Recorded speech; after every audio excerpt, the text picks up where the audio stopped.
I am the General Manager of Transformation and Delivery for Westpac's Australian Financial Services, Retail and Business Banking brands. So that includes Westpac brand, St George, the Bank of South Australia, Bank of Melbourne, our RAMS business, and of course the BT Financial Group.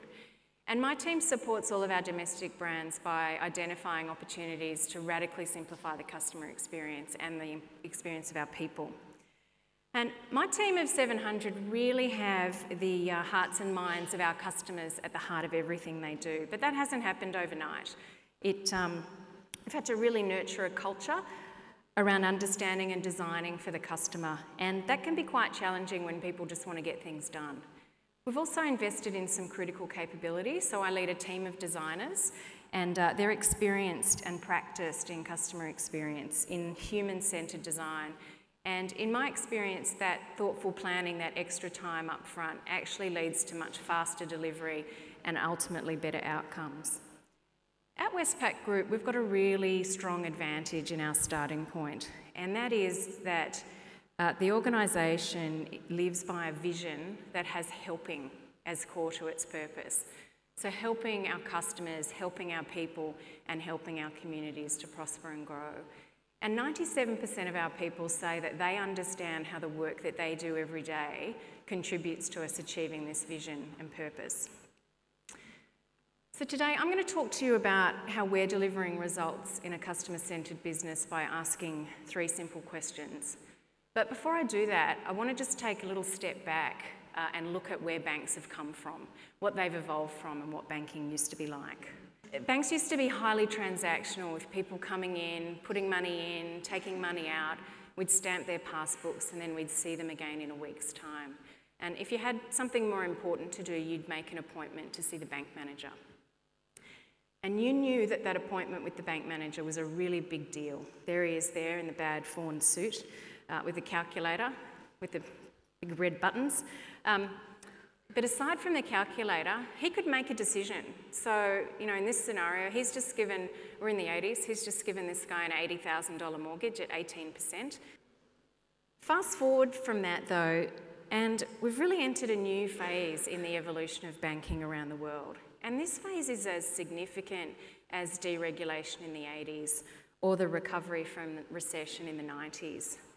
The back half of the 90s, you might remember, was a phase focused on modernising the banking system, cost cutting, branch closures, fee increases, and all of that was really effective at restoring the profitability of the industry and ultimately the health of the economy.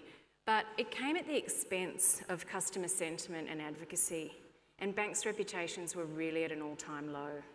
We saw a major decline in customer satisfaction.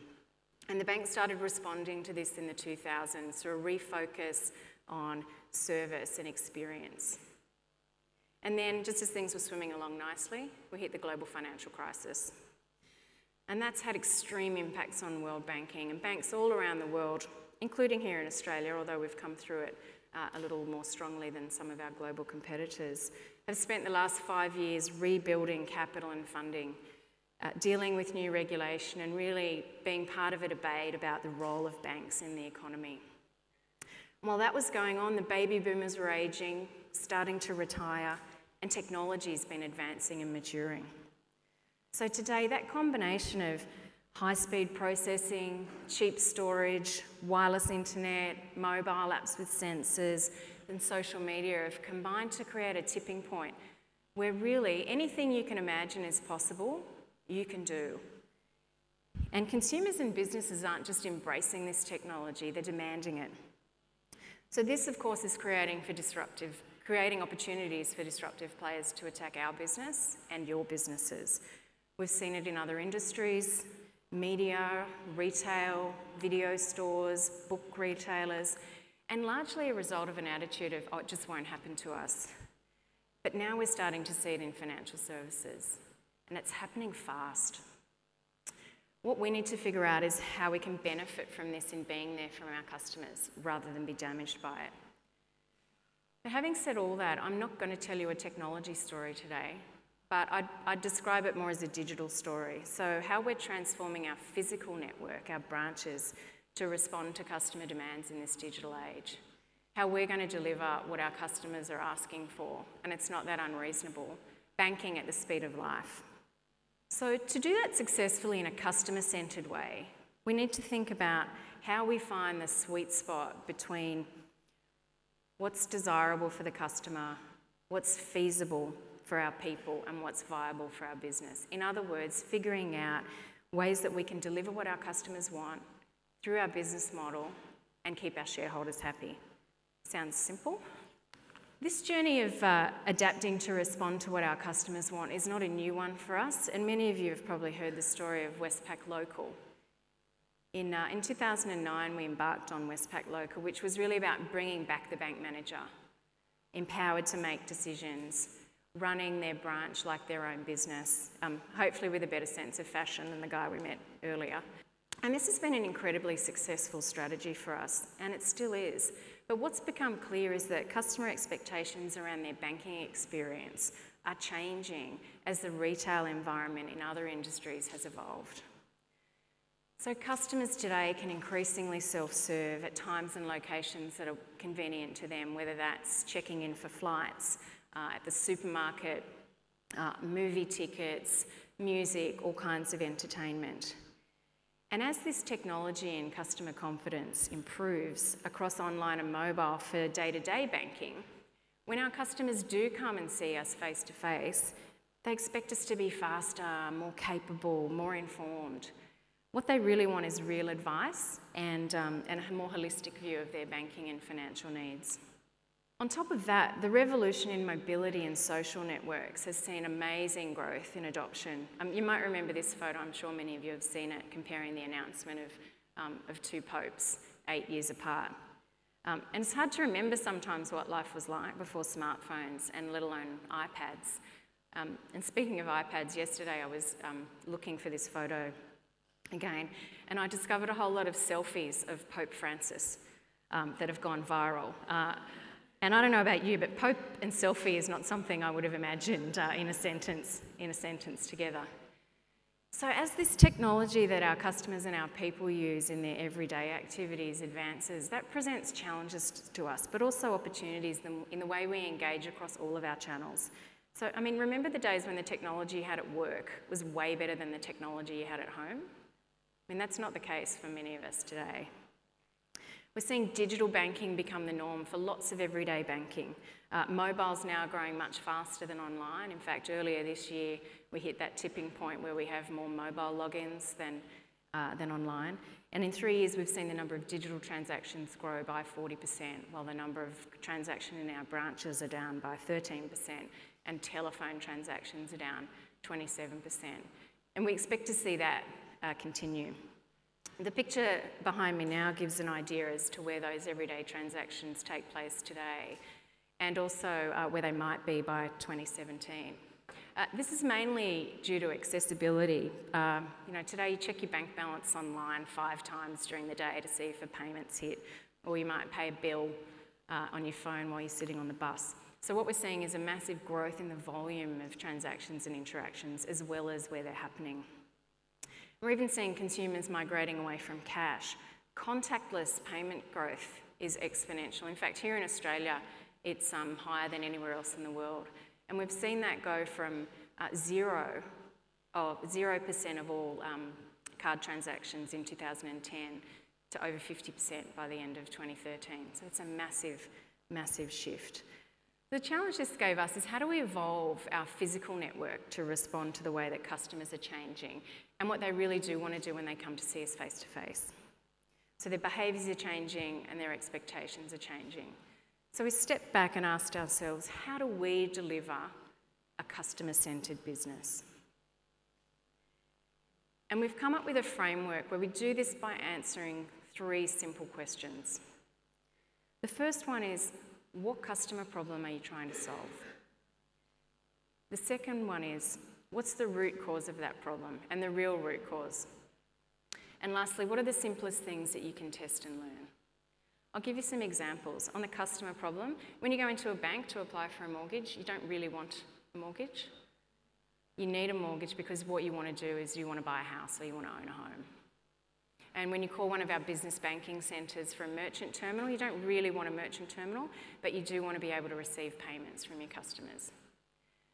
Root cause is a really interesting one, and one I think we should all spend a bit more time on, because it can have an amazing domino effect. I was listening to a story the other day about a hotel that was really struggling with a 3 p.m. check-in in the afternoon. They suddenly found they had these queues of guests waiting to check in at 3 o'clock. So their instant reaction was to try and find a few more people to man the reception desk. But when they started to unpick the root cause of this problem, they discovered the queues were because the rooms weren't ready. And when they started to look into why the rooms weren't ready, they realised they had a problem with linen to make up the beds. And so they kept going, and what they discovered was that there was a dryer in the laundry that wasn't working. And so when they swapped out the dryer in the laundry, the linen problem goes away, the room availability problem goes away, and the queues go away. So it's really worth just unpicking, asking why until you get to the root cause of the issue. And test and learn, I think, is something that industries could learn from each other. I'm sure there are some of you in the room, but I think that software companies really do this better than anyone else. They actively test new code and new products in the wild with their super user groups to understand both the usability but also the customer experience and the emotion. And then the thing they do better than a lot of us, I think, is they take down the things that don't work. So what did we do? Well, might sound novel, but we started with customers. So we spent time with them in our branches and in their homes to really understand what they were doing. My team liked to call this loitering with intent. So literally hanging around and observing to understand what's the job they're trying to get done and how would they prefer to do it. Then we took that to paper. We created a vision of the Westpac branch of the future, taking into account what we learned and the things that we wanted to test. We drew a floor plan, which you can see here, and then we built a design centre. And in this design centre, we meet with staff and customers, and we look at every element of the branch, down to the width of the counter, the legs on a table, the way the furniture moves around inside the branch. And then we created a digital render of our branch of the future, and we tested this with our customers and listened to their feedback. And we kept visuals of all the elements that we liked, and then we went back to the drawing board and redesigned those that didn't work. So we kept testing and learning and iterating, and we figured then that we got a way that we could empower our customers to do their everyday banking, but also to provide great advice. So we retrofitted one of our existing branches and we opened it to the public, and we watched how our customers and people behaved in this environment, and we asked them how we could improve their experience. So then the idea of Bank Now was born, and we went to testing it at scale. So our customers had told us that they really hate being restricted to banking their cash between 9 and 5. And 9 and 5, actually, for anybody who's tried to go to a branch, is a fairly generous description of banking hours. So, but it's just not practical to staff the branches 24/7, so we looked for some other options. And one of the things we've been working with is the amazing technology we have in our smart ATMs. If you haven't used a smart ATM, you should really give it a go. You can bank notes, coins, cheques, notes and cheques without envelopes, even business deposits. You can withdraw roll coins. And we thought the problem was that our customers didn't know how to use these machines, but actually what they really wanted was a choice about doing it how and when it suited them. We even tried, given this technology and the fact it was so easy to use, we tried turning off cash services in some of our branches for some hours during the day to see if that would impact how people used the machines. And of course there was more usage of the machines, but we got a lot of noise from our customers because we'd taken away their choice. We then started greeting our customers as they came into the branch to understand why they were there, what job were they there to do that day. And for those that were dealing with cash and cheques, we took them to the ATMs and showed them how to do that. And of course the next time they come in, they've got the option of saying they'd prefer to speak to a person. But most of the customers really love being empowered to do this themselves. And in fact, some of them bring their friends and family in the next day to show them how to use it. And our staff love it. As we open these new format sites, I get lots of feedback from the staff in the sites with these terrific stories about the customer who was lining up in the morning, even though the machine was already open, because it's open 24/7, with their bag of coins to tip into the coin machine, or the 85-year-old who'd never used an ATM in her life and then brought her sister in the next day. They're a lot of fun. One thing that we learned as well, for a lot of people, it's not just a matter of wanting to bank after 5. They need to bank after 5. And in fact, I'm sure a lot of your customers need you after business hours. So this is, for us, it's the nighttime economy. Pharmacies, food trucks, convenience stores, restaurants, small businesses that don't want to leave the takings in the safe overnight, and they certainly don't want to take it home with them. So we've given them options. We've empowered them to bank at 11 o'clock at night or 3 o'clock in the morning. We've given them some more choice.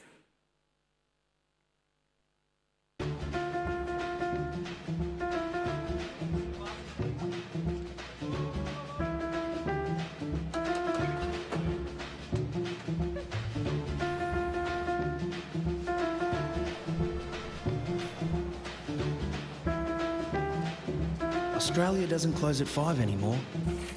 So now, we're helping you bank 24/7.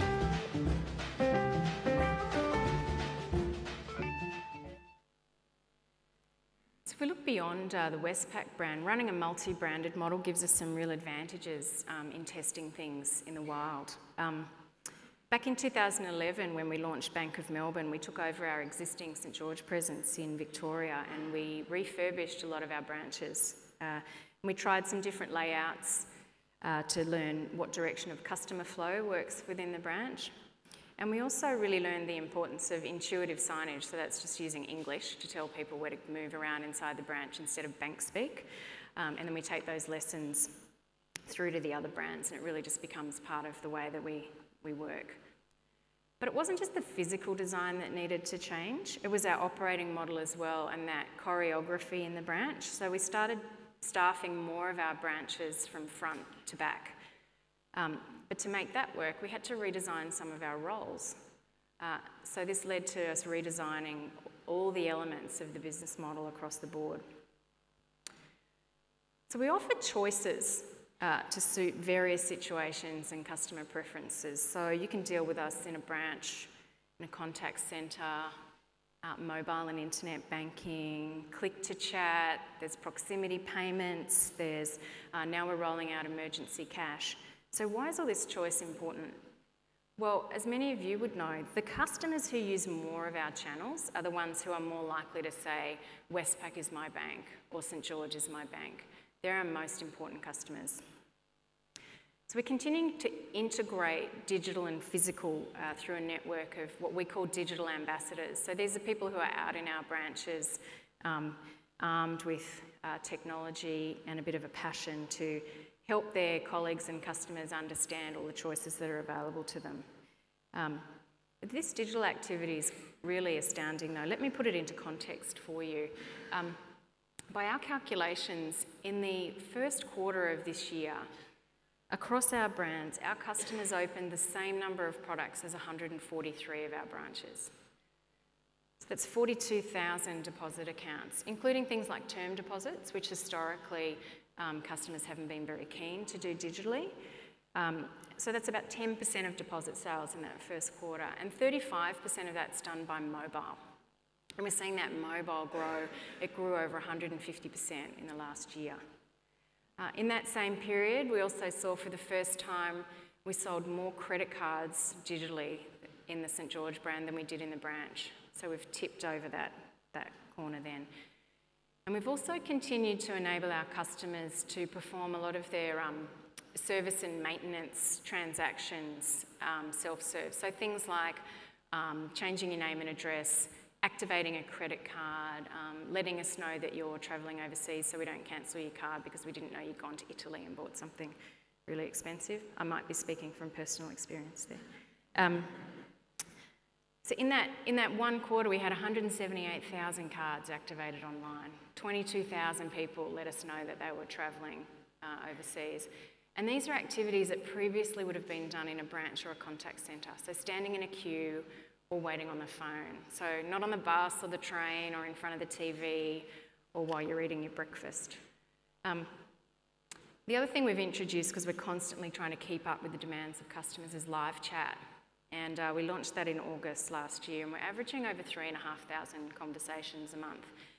And what I find particularly interesting about this is we've asked our customers, and we've learned that sort of 40 to 60% of those live chat interactions would have been previously something that happened in a branch or a contact centre, but the other 60 to 40% are new interactions. So these are customers who were surfing around and in the past probably wouldn't have taken an action, but because of the availability of live chat, have decided to have a conversation with us. And it really works. In a single transaction, we secured a $74 million deposit, winning a customer over from another bank. And I was talking to one of the guys in our contact centre yesterday, and he was telling me that everybody in the contact centre wants to be a live chat banker. It's a really attractive role, and it's a career path in the contact centre as well. So through all of this, we're becoming easier to do business with. And that all works and is quite easy to understand, I think, for everyday banking. But we're still left with customers with more complex needs who want to talk to someone about insurance or wealth or a home loan when they really need help, when they want that bank manager experience. And what we've learned from them is they have so many options for getting advice and information. So they talk to their friends, they read reviews on CanStar, they download PDS's product disclosure statements. I don't know if you've ever downloaded one of those. I don't think I'd go that far, but they read blogs, they're on Facebook. So when they do come to us, they're ready for a really engaging conversation about their goals, and they're quite well informed. But they felt that the dynamic in our branches left them feeling a bit like they were being spoken to rather than spoken with. And the problem was our layout. So we had, it was very us and them, tellers behind screens, bankers behind desks. So we've moved to a much more open look and feel, different spaces in the stores for different types of interactions. And one thing in our early design was this meeting booth that you'll see here, and the idea was that the banker and the customer could sit side by side to create that environment of more like talking to a friend, a more collegiate sort of a conversation. And so that's the design. The challenge with this design, one way in and one way out. So the banker would lead the way in and the customer would come in behind them. But we learnt quite early that actually presented a few problems, and it was making people feel uncomfortable. Sometimes those conversations can be difficult, and our bankers were feeling trapped. So in the spirit of test and learn, we went back to the drawing board, tried again. Tested the design you can see on the right there in our design centre, and it works much better without losing that side-by-side experience. So we're rolling out that new design as we speak. Choice is really important, but in a vastly distributed network, sometimes it's hard to offer everything everywhere. But that's okay. All of our Bank Now branches are equipped with video conference facilities. So we can connect a customer in Karratha to a financial planner in Perth, and then we've removed that blockage there. And the challenge might not only be distance, it might also be access to the specialist you want at the time you need it. In our St George business, video conferencing has been a huge catalyst in the success of a new business model we've rolled out over the last year called Business Connect. And in over 100 of our branches now, small business customers can be connected to a business banker in a central hub via a high-quality video link. And the benefit of this, there's kind of two sides to this. One is we've basically opened that capability and experience up to hundreds more customers. But also those bankers now get to spend twice as long with their customers because you get that scale of having them together. And then based on the success of Business Connect, we've launched that idea now into Westpac to connect more customers to more specialists more often. And we're also bearing in mind all the things we learned in that first 12 months in the St George experience, so we're taking the best of that into the Westpac brand. I think it's easy to think about, customer-centred design and customer experience in the context of what you do every day. But for us, we've got a really strong track record of thinking laterally when we're faced with customer problems. And our reputation for being there for communities in their time of need is really critical for our customers, particularly in regional Australia. So in times of floods and fires, our customers need a really fast and empathetic response. And these situations, of course, are individually unique, but they share the same customer problem, which is that I need help. And so for many years now, we've been quick to respond in crisis. We've got a plan. We can deploy mobile ATMs. We've got a branch packed up in a box ready to go.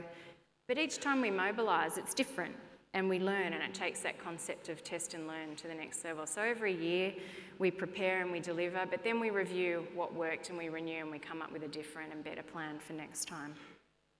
One of the things we learned was the importance of emotion. We learned from our customers that they didn't really need us to be there right in the instant after a fire had torn through their street or their house was flooded. In fact, they needed a few days to absorb what had just happened, so they preferred us to come to their side a few days later, as long as they knew we were there.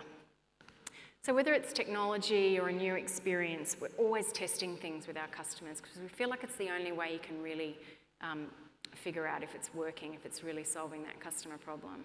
I've got a few examples here. The iBeacon technology we've got in pilot in the St George brand at the moment. So thanks to the technology embedded in the St George banking app for iPhone, and if you opt in, we can identify and welcome customers by name when they enter the branch. So we're ready to have a conversation with them about their needs before they even sit down. We're in full rollout with emergency cash. If you haven't seen the ad for that, you should check it out on YouTube. I love it. So you can withdraw cash from an ATM without your card. And this is going to give 4 million Australians a bit of a relief from some incredibly awkward situations. So first date, petrol station, in a taxi, and save some parents of stranded teenagers the need to get out of bed in the middle of the night. Next year we'll see industry changes that mean you can exchange cheques by image instead of dealing with the paper. So the next logical step for us is to develop a way for our customers to do that using a scanner or a smartphone without even needing to go to an ATM. So then we really look at how do we know we're on track? How do we know that we're delivering results? Well, we've got customer complaints are going down. And customer feedback in the form of complaints is really useful. It's a very powerful indicator about how you're performing the basics in your business. Really helps you understand the root cause. And by focusing on some of the key moments of truth in a customer experience, we've been able to reduce complaints by over 15% in the last year. And as we increase our digital capability, another great yardstick for our performance is paper usage. Because paper is a really good proxy for manual work and complexity. We know when we take paper out, we've reduced cost, we've improved the customer experience, and often also the experience for our frontline. And you feel good about it because it helps your environmental footprint, obviously. But finally, if we go back to the branch experience, the results really do speak for themselves. We have over 125 of these new format branches around the country today, with another 100 planned by the end of the year. And what we're seeing is those Bank Now branches are about 25% smaller than the previous format, and that means they cost less to fit out and they cost less to lease. We're seeing an uplift in new revenue by 20%.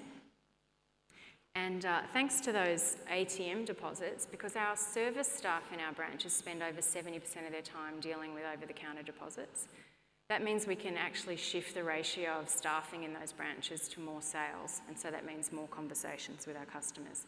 And you can see there in St George, the changes we've made have lifted revenue by 17%. So in summary, it's not only about the technology, it's more about understanding how your customers want to use the technology across all of your channels and adapting the rest of your business model. And I'll just remind you, to have a higher chance of success, I'd ask yourself those 3 questions. What customer problem are you trying to solve? What's the root cause of that problem? And what are the simplest things that you can test and learn? And I love the quote from Henry Ford, is that the customer doesn't know the answer. He said if he'd have asked customers what they wanted, they would have said faster horses.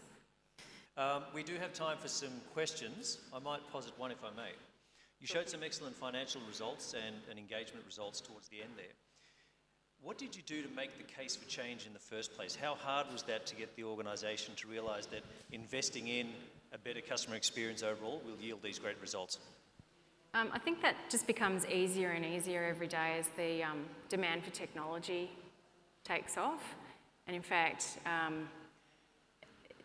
I guess the test and learn was a little bit difficult because there are people who hadn't quite been through that experience, and we did a lot of customer-centred design, and people were like, why do we need to do that? Who cares how the customer moves around the branch? But after you experience it, and there's nothing like getting particularly your most senior stakeholders out in the field and into the sites and talking with your customers. And now it's almost like, can you hurry up and do some more of those, please? So.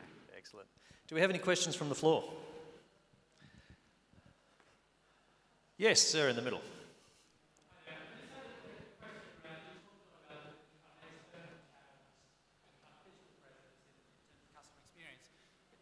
Thank you. Have you got much to say on the internal challenges that you faced as you went through the process to make sure that once you deliver these changes, your staff were able to give the customer the information they wanted and that they were supported by the tools and training that they needed to kind of deliver on the promises you were making? Yeah, that's a terrific question. So I think what you're asking is how do you make sure you're equally focused on the tools that your people have as well as the tools that are in your hands of your customers? Yeah, and one of the one of the call-outs I made earlier was, remember the day when the technology you had at home was better than what you had at work. And one of the challenges we constantly have is the technology in the hands of our customers is often better than what we've got in the hands of our people. The digital ambassadors are a really important part of that. So they're helping our people, particularly in the front line and in our customer contact centres, so that real frontline interaction with our customers, understand how that technology works. And I didn't talk today about our new online platform in the Westpac brand, but one of the really great powerful features of that is we're able to provide our people with the same view that our customers have, which is it's a massive step forward in putting the right tools in the hands of our customers. Thank you. Time for one or two more. Yeah, please. I'll bring a mic to you. Hey, Rachel. Mine's probably a follow-on from that. You mentioned, I think you had a staff of maybe 700, is that what you said? Just a practical question, really. Obviously, you probably didn't start with 700. Were these people doing something else before and they became your transformation team? Has that grown over time, and has that been a big part of your success? Yeah, well, those 700, so I run all of the projects and change across our AFS business. So anything from product, digital, marketing, contact centres, as well as the branch transformation work. So those 700 are really an aggregation of, we changed our model about a year ago to bring together those capabilities. So we had teams across various parts of the business. We brought them together into a single team. And I think that's really important because it gives you a way of inculcating some of those tools and techniques we talked about across a broader set of people who are driving change. And it's hard to do that when they're distributed around the organisation. And it also means we can deliver faster because we can mobilise people across teams and take experience from one project onto another. So if I think about some of the things I talked about today, emergency cash, proximity payments, some of the digital capability we've done, some of the reason we've been able to do that at speed is because we can move those people around and they're all grounded in that same understanding of the customer experience we're trying to drive. Excellent, thank you. So I think you would all agree that Westpac is certainly on one heck of a journey, and I imagine that today is only part of that journey. We'll see a lot more to come. Definitely, Cyrus. In fact, we've opened 6 more branches since the video was cut, so. All right, moving fast. Listen, thanks very much again. Put your hands together for Rachel, and thank you.